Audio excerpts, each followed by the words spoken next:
Okay, welcome to our next session on Hear More. And so let's gear up for this session, which will help you to come to the next level of your hearing. So namaste. आज के session में आप सबका स्वागत है. My name is Rakhi Butala and I'm the clinical manager at Cochlear. So today's session is again going to be very interesting because we all want to hear more. Not only us, everyone around us feels and wishes that we hear and don't miss those small different sounds which can sometimes be very difficult for us. And therefore I will take you today through some exercises which will help you hear more and hear up to get up to hear more. Okay, तो आज का शुरुआत करते हैं. आज वापस हम कोशिश करेंगे अपना फर्स्ट जो टिप रहेगा वो कम्युनिकेशन स्ट्रैटेजी के लिए. कम्युनिकेशन स्ट्रैटेजी किसके लिए है? इम्प्लांट यूजर के लिए है, उनके लिए है ताकि वो जब कोई भी लिसनिंग सिचुएशन में जाए तो वो हेल्पलेस नहीं फील करे. ऐसे नहीं फील करे अरे मैंने कुछ छूटा, मैंने कुछ छोड़ा, कुछ मिस हो गया. सो हमेशा फर्स्ट थिंग है, हम जब कुछ मिस करते हैं तो हमें सबसे इजी थिंग होता है किसी को बोलते हैं रिपीट करो. और रिपीट करना अच्छी चीज़ है. आप बोल सकते हैं लोगों को कि मैंने ये सुना नहीं, क्या आप रिपीट कर सकते हैं. पर इससे अच्छा है और जिससे फ़ायदा आपको होगा, इससे अच्छा है आप लोगों को बताओ कि मैंने ये सुना या मुझे लगा आपने ये कहा. इससे लोगों को समझ में आएगा कि आपने कोशिश तो की और आपको लगा कि आपने ऐसा सुना. तो अगर आपको सही होंगे तो लोग वाह करेंगे और अगर नहीं है तो आपके लिए वो हेजिटेट नहीं करेंगे रिपीट करने के लिए. पर don't jump to just asking them to repeat. Okay, तो सेकेंड चीज़ है पार्टनर के लिए. अभी पार्टनर आपको कैसे हेल्प कर सकता है? पार्टनर आपको हेल्प करता है प्रिपरेशन के लिए कि जैसे हर कोई होटल में बैठा है और सबके गप्पे चल रहे हैं हॉलीडेज के बारे में, ट्रैवल के बारे में, और किसी ने टॉपिक चेंज किया इस टाइम क्रिकेट के लिए. तो हमेशा एज इम्प्लांट यूजर और एज अ हियरिंग पार्टनर आप कोशिश कर सकते हैं कि now we are going to a different topic. तो इससे क्या होता है, आप एंटिसिपेट कर सकते हैं. उसको बोलते हैं एंटिसिपेटरी स्ट्रैटेजी. यानी अभी मुझे मालूम है कि ये टॉपिक ट्रैवल से चेंज होके क्रिकेट या स्पोर्ट्स का टॉपिक होने वाला है, ताकि मेरा जो कंफ्यूजन होने वाला है वो मिनिमल कंफ्यूजन हो.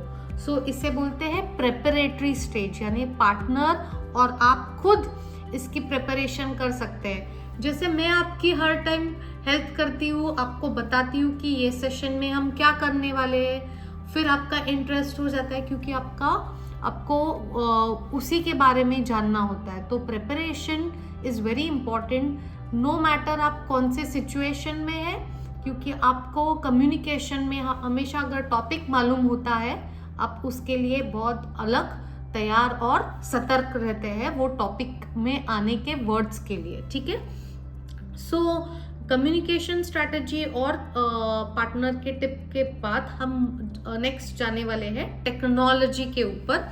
और टेक्नोलॉजी में हम इस टाइम बात करने वाले हैं. हमें मालूम है अभी गर्मियाँ चालू हुई है, बाहर टेम्परेचर क्लोज टू 40 डिग्रीज है और इसमें से क्या होता है, पसीना होता है. और पसीना से प्रोसेसर पे क्या इम्पैक्ट हो सकता है? स्वेट जब प्रोसेसर में जाता है तो साउंड क्वालिटी थोड़ी अफेक्ट हो सकती है. तो इसलिए मैं आज आपको एक टेक्नोलॉजी टिप देने वाली हूँ जिसमें हम बात करेंगे ड्राई एंड स्टोर के बारे में. तो आपका ये ड्राई एंड स्टोर बॉक्स आपके साउंड प्रोसेसर के साथ दिया जाता है. Of the year sound processor के साथ कांजो 2 और कांजो के खुद के ड्राई एंड स्टोर किट्स है, पर ये अपना BTE के लिए है dry and store box, which I am sure आप रेगुलरली इसको यूज़ कर रहे हैं. पर अभी फ़िलहाल गर्मियों में हमारी सबसे इम्पॉर्टेंट टिप है आपके लिए कि प्लीज़ इसको रेगुलरली यूज़ करें, not once in a while. आपको रोज रात को आपका sound processor after you have put the battery for charging, आपका साउंड प्रोसेसर इसके अंदर रखना है। और ये जो सबसे इम्पॉर्टेंट काम करता है, ड्राई एंड स्टोर की जो ब्रिक है, ये आपका मॉइस्चर जो है साउंड प्रोसेसर का निकाल लेता है। तो इस पे लिखा गया है replace every 2 months। It is a good practice. Think आपने लास्ट टाइम कब चेंज किया था। I hope some of you must be marking on your calendar. आप कैलेंडर में मार्क कर सकते हैं जब भी आपने ये dry and brick store change की है। और अगर इस छुट्टियों के महीने में मई में, जून में जब बहुत पसीना होता है, आप इसका इस्तेमाल और भी जल्दी कर सकते हैं, यानी 1 month भी आप रिप्लेस कर सकते हैं। सो इसका मतलब ये साउंड प्रोसेसर को लॉन्ग लास्टिंग बनाने के लिए आपको ये ड्राई एंड स्टोर को रेगुलरली यूज़ करना है, ये किट के अंदर रखना है, और इससे आपकी life of the sound processor will also be taken care of. So my request to all of us, please ensure you have stocked up for the dry and brick store, particularly मई और जून के महीने में, जिसमें हमें मालूम है कि काफ़ी गर्मी बढ़ती है, पसीना बहुत ज़्यादा होता है। So I hope you have made a note, and not only you have made a note, but after this session if you don't have, आपके पास अगर स्टॉक नहीं है तो इसका आप स्टॉक मंगा के रखिए। सो नाउ सबसे इंटरेस्टिंग सेशन हम बात करने वाले हैं हियर मोर के बारे में। ये है प्रैक्टिकल एक्सरसाइज।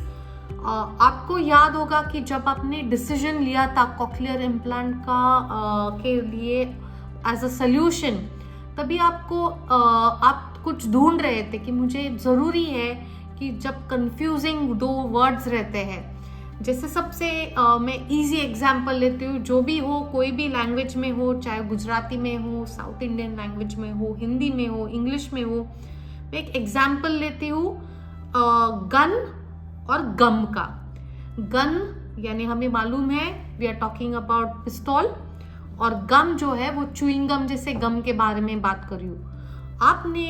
आपने एक्सपीरियंस किया होगा कि आपको ये वर्ड्स में, जैसे हम इनको बोलते हैं राइमिंग वर्ड्स या मिनिमल पेयर्स बोलते हैं, ये आपको आपके हियरिंग एड के साथ बहुत ज़्यादा मुश्किल हो रहे थे, और उसी के कारण आपने सोचा कि ये लिप रीडिंग से भी मुश्किल है, सुनने में भी मुश्किल है, कंफ्यूजन ज़्यादा होता है और मिसअंडरस्टैंडिंग भी ज़्यादा होता है।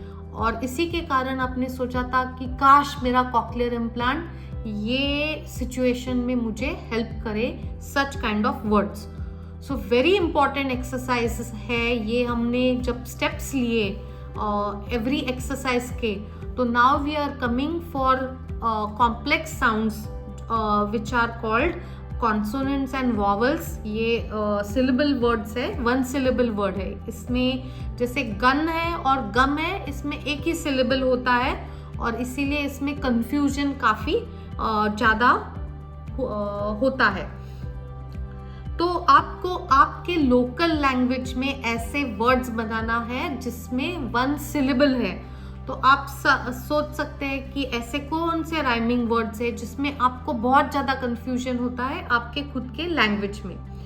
फिर आपका रोल आता है कि आपने तो वर्ड्स लिख लिए, जैसे मैं आपके साथ शेयर करती हूँ मैंने नोट किए हुए वर्ड्स, और आपको के साथ मैं खुशी से शेयर करूँगी कॉक्लियर के भी जो रिसोर्स है उसमें भी वर्ड्स रेडीमेड है, तो I will share that with you. पर for now these are the words that I found are very very helpful. तो मैंने सबसे रोज के वातावरण में, रोज के एवरीडे यूज में ये होने वाले वर्ड्स है, जैसे टीच और टच। इसमें कंफ्यूजन हो सकता है, इसमें वावल्स आर डिफिकल्ट। शार्प और शिप, तो ये जब शब्द मैं बोलती हूँ हम उस पर एम्फसाइज करते हैं तो अलग साउंड होते हैं, पर जब ये वाक्य में आते हैं तो सुनने वाले को बहुत ज़्यादा दिक्कत होती है। तो वही हम करेंगे एक्सरसाइज। जैसे ये पेयर्स लेते हैं, तो चू और शू अगर 2 वर्ड्स है, तो फर्स्ट आपके लिसनिंग पार्टनर के साथ इसको आप लिखेंगे, और फिर आप उनको सुन के ही ये एक्सरसाइज करेंगे। हमें लिप रीडिंग बिल्कुल नहीं करना है। हमेशा से मैं बोलती आई हूँ, हमारे 3 अटेम्प्ट्स होते हैं। फर्स्ट अटेम्प्ट होता है अटेंशन के लिए, सेकेंड अटेम्प्ट होता है क्या आपने सही सुना, तो उसके लिए हम रिपीट करते हैं, और थर्ड अटेम्प्ट हम कोशिश करते हैं कि थर्ड अटेम्प्ट से हमने वो वर्ड एक्चुअली समझा है और अच्छी तरह वो रिपीट किया है। तो जैसे आपके पास में कोई लिसनिंग पार्टनर हो, हमेशा याद रखना है जोर से बात करने की ज़रूरत नहीं है, पास में बैठना है। ऐसे अगर आप वर्ड्स लेते हैं लिप और लिट, हॉट और हॉप, तो आपको एज अ लिसनिंग पार्टनर इनको सुनाना है और फिर आपको बोलना है कि मैं जो ये शब्द बोलूँगी लिप और लिट, इसमें से मैं एक वर्ड बोलूँगी लिप, आपको वो लिप वर्ड रिपीट करना है। तो ये आपके इंस्ट्रक्शंस बहुत इंपॉर्टेंट होते हैं। मैं फिलहाल और एक टाइम आपको डेमोन्स्ट्रेट करके बताती हूँ। जैसे कि मैंने लिया वर्ड, मैं 2 वर्ड्स लेने वाली हूँ, टूल और कूल।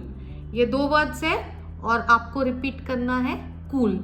तो जो इम्प्लांट यूजर है उसे ये कूल वर्ड पे या तो पॉइंट करना है या बोल के दिखाना है कि नहीं समझ में आता है तो बोलना है क्या सुना है बताओ कुछ। अच्छा ठीक है, मैं और एक बार रिपीट करती हूँ, टूल कूल, और आपको रिपीट करना है कूल। तो इससे मैंने उनका अटेंशन लाया, उनको और एक चांस दिया, और this time maybe he will say it's it something like cool and you will say yes you are getting closer, so let us do it one more time. So जो हमें ठंडी में हमें क्या लगती है, ठंड जैसा होता है, हाँ, तो एक बार वापस आपको रिपीट करना है cool, and this time I am sure you are going to get it right. So lip reading पे हमने बिल्कुल एम्फसाइज नहीं किया है। हमने ये वर्ड्स लिए, ये बच्चों जैसे वर्ड्स नहीं हैं, ये वर्ड्स कंफ्यूजन वाले वर्ड्स है। इसी से कम्युनिकेशन ब्रेक डाउन होता है, क्योंकि instead of thinking it is cool I have thought it is tool. और ये अगर मिसअंडरस्टैंडिंग तो समझो आगे का जो कम्युनिकेशन है उसमें भी ब्रेक डाउन होता है। तो इससे क्या लगता है, नहीं मुझे कुछ कम्युनिकेट करना ही नहीं है, मुझे कुछ समझ में ही नहीं आता है, मैं जवाब ही ठीक से नहीं देता हूँ। तो ये समस्या से बाहर आने के लिए ये सबसे इम्पॉर्टेंट एक्सरसाइज है। इसमें कभी कभी आपको लगेगा कि ये बहुत इजी है। अगर आपको लगता है ये इजी है तो कॉकलियर क्या रिसोर्स है, इसमें इजी से लेके डिफ़िकल्ट लेवल 1, लेवल 2, लेवल 3 के वर्ड्स दिए जाते हैं।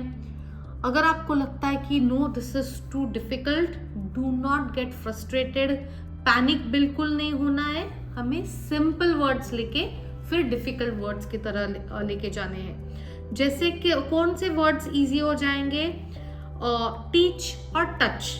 आप रेसिपिएंट को, इम्प्लांट यूजर खुद को बोल सकते कि आप ये 2 वर्ड्स बताओ, सुनो खुद ने क्या बोला है, और फिर आपको डिफरेंस बता सकते हैं। So this exercise is about pair of words.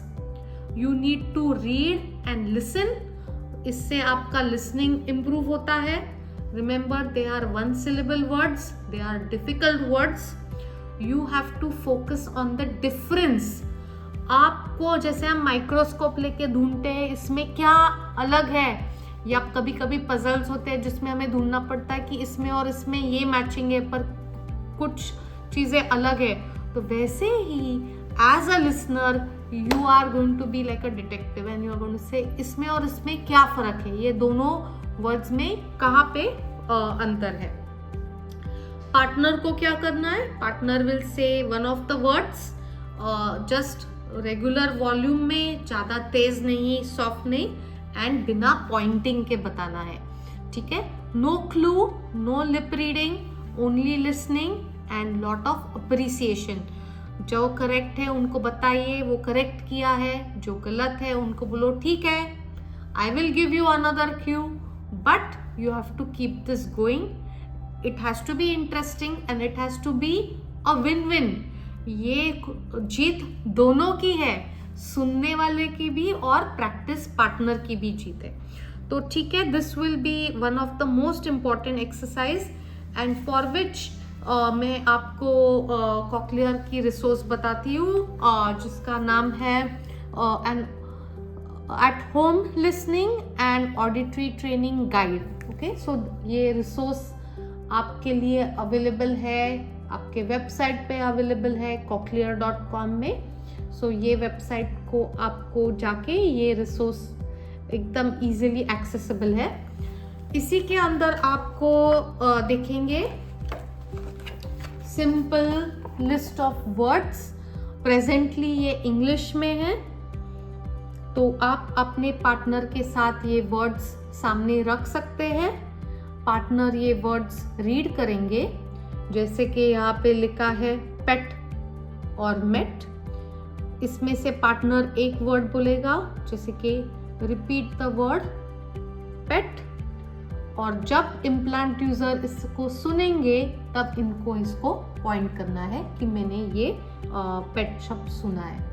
ठीक है, सो इसका मतलब है हम लिप रीडिंग अवॉइड कर रहे हैं, हम लिसनिंग ऑफ दीज कीवर्ड्स कर रहे हैं, और इससे सबसे इम्पॉर्टेंट आपकी जो समस्या थी ऑफ कंफ्यूजन कि मैं सुनता हूँ पर मुझे समझ में नहीं आता है, और आपको जो हियरिंग एड के साथ दिक्कत आती है, ये कॉकलियर इम्प्लांट के ट्रेनिंग के बाद I am sure you will be bound to hear more and you will be on the track of success.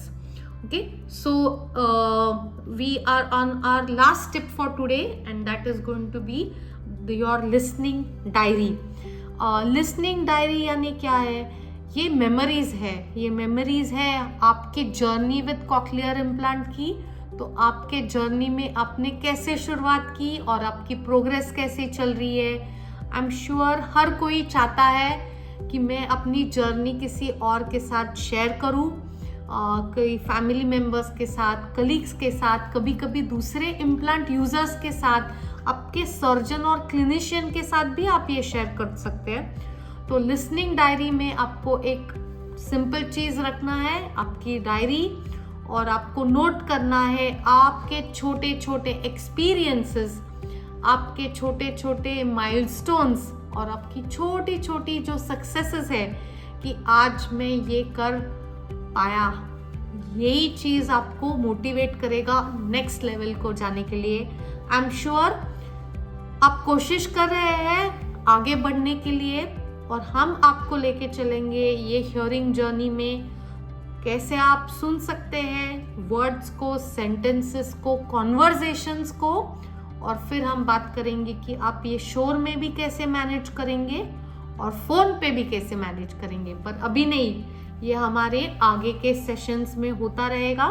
तो please keep joining us, and I hope you are making notes and helping yourself with the demonstration. So we will continue and we will connect on our next session. So thank you for joining us today.